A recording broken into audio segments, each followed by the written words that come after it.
Hello, thank you for coming. I'd like to start by answering the question that's on everyone's mind. Yes, this is real life. This is really happening. Welcome to Kermode Uncut. With the current political landscape, it's often possible to believe that we are living in a movie. And you may have seen that Fire and Fury, the book about Donald Trump in the White House, is going to be made for television. And immediately, people started doing articles about, okay, who's going to be cast? And there's been a lot of speculative casting. This is largely to do with the idea of who looks like the character they might play. So, for example, we've had the suggestion of Elizabeth Hurley as Melania Trump, Miles Teller as Jared Kushner, Will Arnett as Don Jr., and Steve Martin as Mike Pence. Now, as I said, these are all to do with the fact that they kind of look like the characters.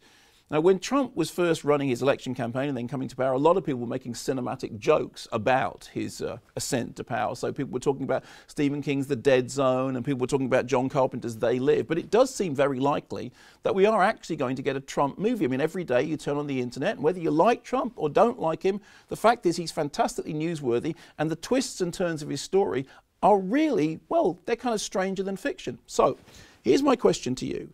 Since we are going to get a Trump movie at some point, who's going to be cast in it? Now, let's ignore the obvious casting. So let's put aside Alec Baldwin. I know everyone says, yeah, Alec Baldwin's brilliant on Saturday Night Live, and yes, he is, but that's a comedic performance. But I'm thinking of people like Anthony Hopkins playing Richard Nixon. He looked nothing like Richard Nixon, but he managed to get the physicality right, the manner right, the stance right.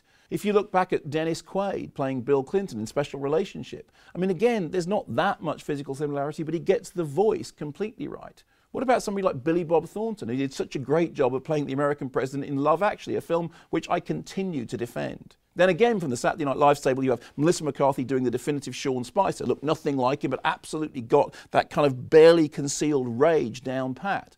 And what about the other roles? What about behind the camera? I mean, Catherine Bigelow, she has a really brilliant history of doing sort of up-to-the-minute political dramas.